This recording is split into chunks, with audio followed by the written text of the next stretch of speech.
Welcome to the specialty Enriched Air Nitrox.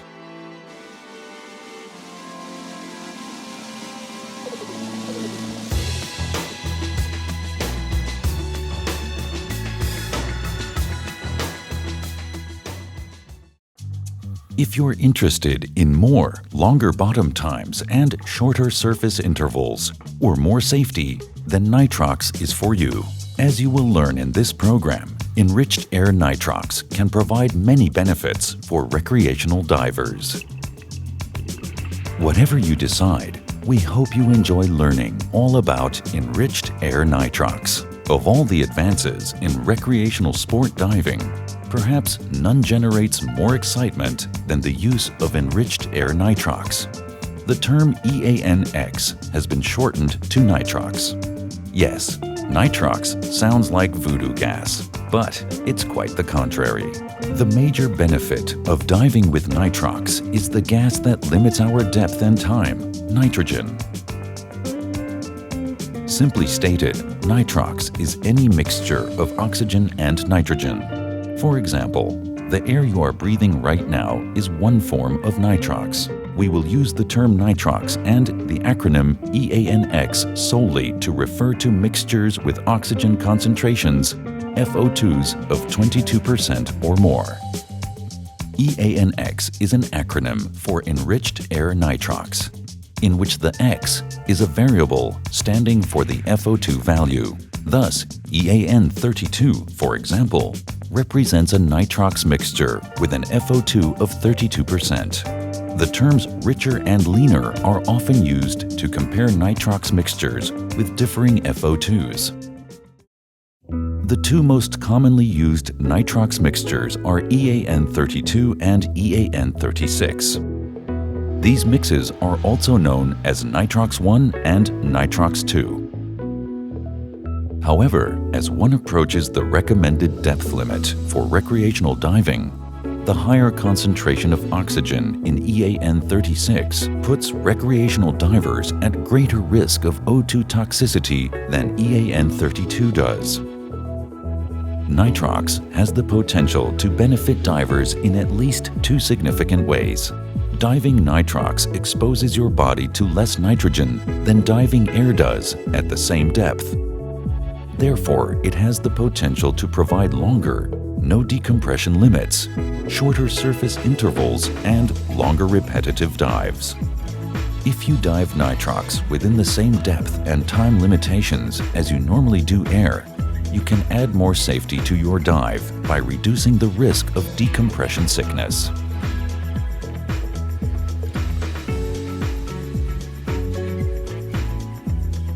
In choosing to dive Nitrox, you must decide which of these benefits is more important for you.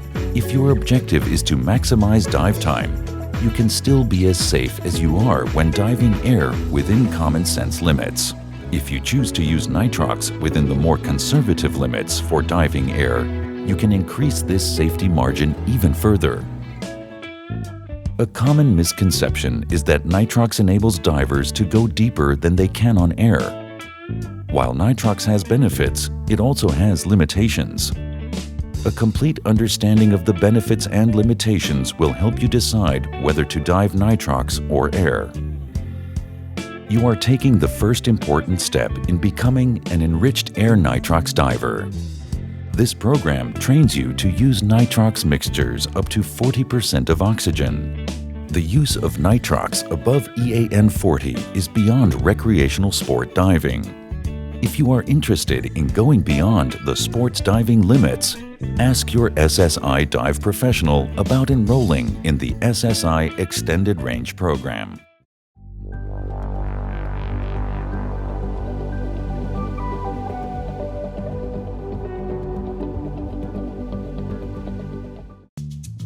When you first learn to dive, you may have been told that breathing pure oxygen is toxic at depth.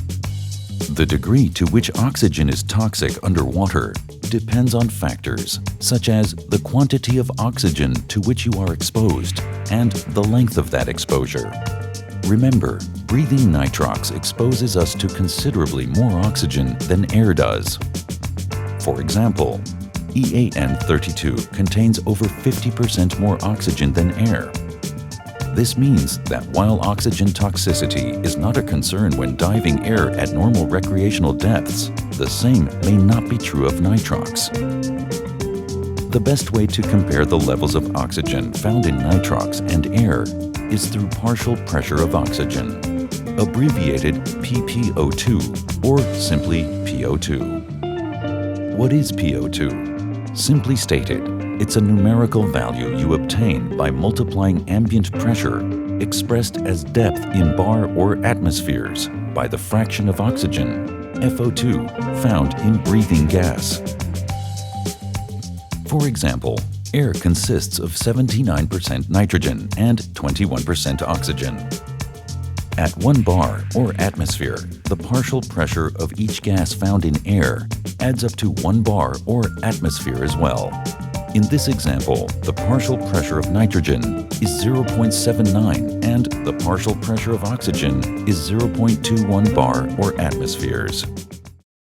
The risk of CNS oxygen toxicity becomes more substantial above a PO2 of 1.4 bar or atmospheres.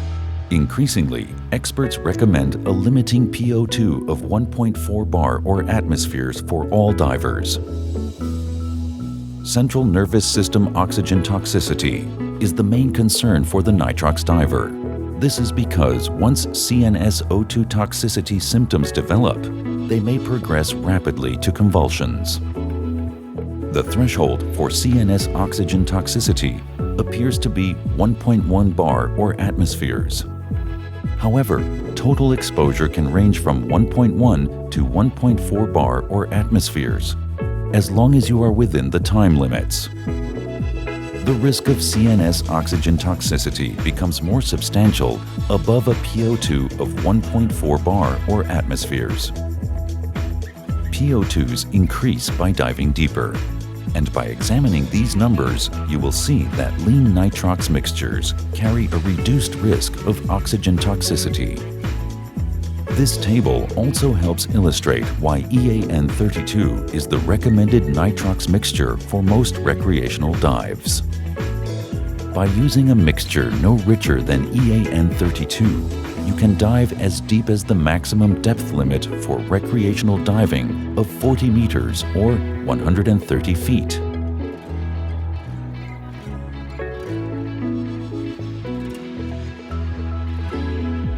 Several factors may contribute to CNS oxygen toxicity. Obviously, exceeding recommended limiting PO2s is one such factor. Another factor is length of exposure. The greater your total oxygen dose, as determined by a combination of depth and time, the greater the likelihood of a CNS hit. Another factor that may contribute to CNS oxygen toxicity is elevated carbon dioxide levels.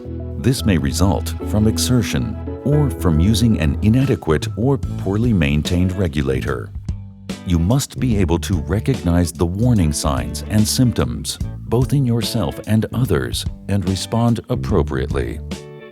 Signs of oxygen toxicity to look for in your body are convulsions, inability to stop whatever he or she is doing, unresponsiveness or irritability. Signs of CNS oxygen toxicity you may notice in yourself include visual distortion or tunnel vision, ringing ears, nausea, muscle spasms, irritability, dizziness. Any manifestation of the signs and symptoms of CNS oxygen toxicity requires an immediate response. The focus of that response should be reducing the affected diver's exposure to oxygen by ascending. If you notice these symptoms in yourself, signal your buddy and begin an immediate but controlled ascent. If CNS oxygen toxicity manifests itself in convulsions, there may not be much the convulsing diver can do about it. At this point, the affected diver will be dependent on the prompt and appropriate response by an observant dive buddy. Regardless of what actions the situation dictates, Be sure to alert responding emergency medical system personnel and the emergency room physician that the affected diver may have had a reaction to elevated partial pressures of oxygen. The best way to deal with CNS oxygen toxicity is to prevent it. Steps that may help you to do so include establishing and remaining within maximum operating depth limits, limiting total O2 exposure to safe values, reducing CO2 levels. Let's examine each of these steps in more detail. Every time you dive nitrox, you should first establish a maximum operating depth, or MOD. Exactly what this MOD will be will depend on the concentration of oxygen in the gas you will breathe and the limiting PO2 you choose to remain within. Your exposure to elevated PO2s must not only stay within safe levels of maximum 1.4 bar or atmospheres, they must also not exceed safe time limits. The shallower you remain, the less risk there is of oxygen toxicity. Plan your dive so that it requires the least possible exertion. Avoid strong currents and long travel distances. Use only adequate, well-maintained regulators. The easier your regulator breathes, the less CO2 buildup you will experience. Be sure to discuss the suitability of any regulators you currently own or are considering purchasing for nitrox diving with your SSI dive center. Much remains to be discovered regarding the exact causes of CNS oxygen toxicity. Susceptibility to O2 toxicity may vary from individual to individual and from day to day. Staying within a particular limiting PO2 and taking additional precautions may still not prevent you from suffering CNS oxygen toxicity, which can cause serious personal injury or death by drowning or other causes.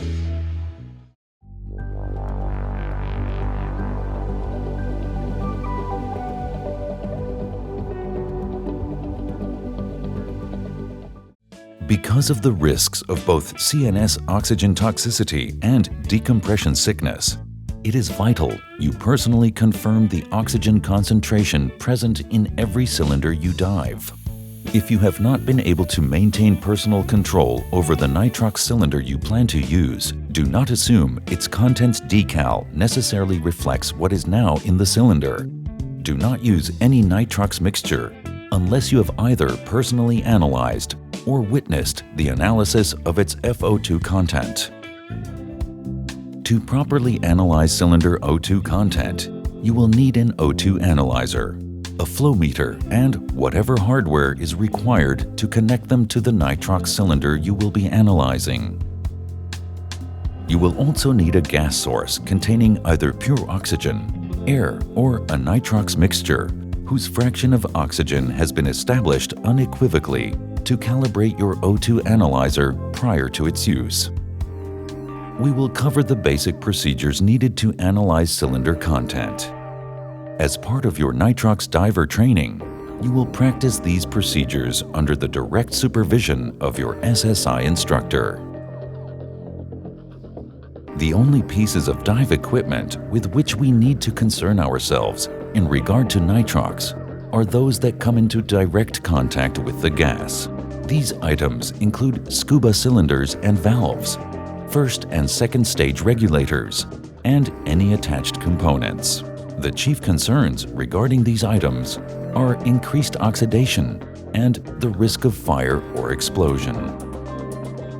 The O-rings, seals, and other components used in many pieces of scuba equipment are subject to oxidation. Over time, substances such as neoprene combine with oxygen and deteriorate. The presence of high concentrations of oxygen greatly facilitates the process of spontaneous combustion and thus increases the risk of fire or explosion. You must follow the manufacturer's specifications for use of your dive equipment. Rather than try to discern what these are on your own, your better choice is to consult your local SSI dive center. The term O2 clean means that all components of a scuba cylinder, valve, first and second stage regulator, or other equipment items have undergone a special cleaning process designed to remove any trace of hydrocarbon buildup, as well as any trace of grease or other non-oxygen compatible contaminant. The term O2 service rated means that an item has not only been completely disassembled and subjected to the O2 cleaning process, but also that it has been reassembled using only oxygen-compatible lubricants, O-rings, and other components. Any scuba cylinder that may contain gases other than air must be labeled as such. Were a diver to use an unmarked cylinder containing nitrox, mistakenly thinking it was air, he or she would risk unanticipated CNS oxygen toxicity. Likewise, were a nitrox diver to use a cylinder containing air, mistakenly thinking it was EANX, he or she might increase his or her risk of decompression sickness. SSI's recommended nitrox cylinder decal spells out more clearly what the encircling band does and does not mean. It also provides some basic warnings regarding nitrox use. More importantly, it reminds divers of the vital importance of personally analyzing or witnessing the analysis of the FO2 level of the gas contained in the cylinder prior to using it.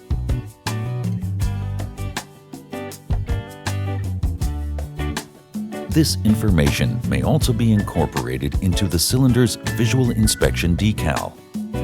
If it is not, a separate visual inspection decal is required.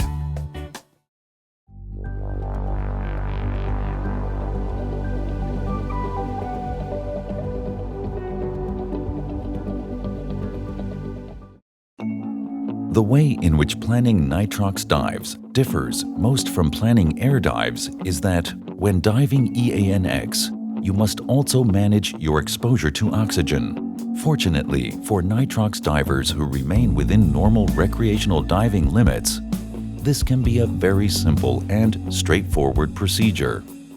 Although diving nitrox reduces your exposure to nitrogen, it does not eliminate it. Even though you use one or more of the accepted methods for planning nitrox dives correctly, you may still suffer decompression sickness. One means of controlling your exposure to nitrogen when diving nitrox is to simply continue to use the same dive computer that you do when diving air. The chief drawback of this approach is that you will not gain increased bottom time, shorter surface intervals, or longer repetitive dives, which are among the chief reasons many people dive nitrox in the first place. Remember that even though you may use a computer or an air-based dive table when diving nitrox, you must still take steps to ensure your exposure to oxygen does not exceed acceptable levels. Nitrox programmable dive computers make diving easy. They track both nitrogen and oxygen exposure. The simplest way to manage your exposure to oxygen is to dive with a computer that tracks your O2 exposure. Analyze your gas, set the FO2 value in your computer, and observe any limits or warnings it displays. This method also provides all of the other benefits you gain from diving with a computer, which include tracking nitrogen absorption, maximizing your bottom time, and the ability to accurately monitor your ascent rate. An alternative, simple approach to managing your exposure to oxygen is for you to remain within the maximum PO2 of 1.4 bar or atmospheres and make certain that your total bottom time for all dives on a 24-hour period does not exceed 180 minutes. You must also make certain that you do not overdose by exceeding 150 minutes on any single dive within the day. If you are targeting more safety, a common way to plan nitrox dives is to use the concept of equivalent air depth. in conjunction with the same computer settings or tables divers normally use on air dives. Many nitrox divers like to use the fact that EANX contains less nitrogen than air to gain an additional safety margin. While treating nitrox as though it were air may somewhat reduce the risk of decompression sickness, it does not eliminate it. Divers who treat nitrox as air must still keep their exposure to elevated partial pressures of oxygen within acceptable limits. Remember, whether you are seeking additional bottom time or reduced risk of decompression sickness, appropriate ascent rates should be maintained. With so many planning tools and options available, it should be clear that diving nitrox is as much a decision-making process as it is a planning process.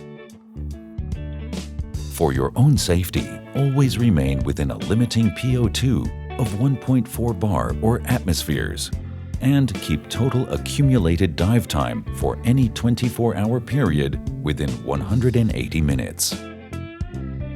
Diving nitrox opens the door to opportunities that are not available to recreational divers using air. It can require a somewhat greater expenditure of resources than diving air does. But if you poll those divers who have discovered the world of EANX diving, the general consensus would be it's worth it.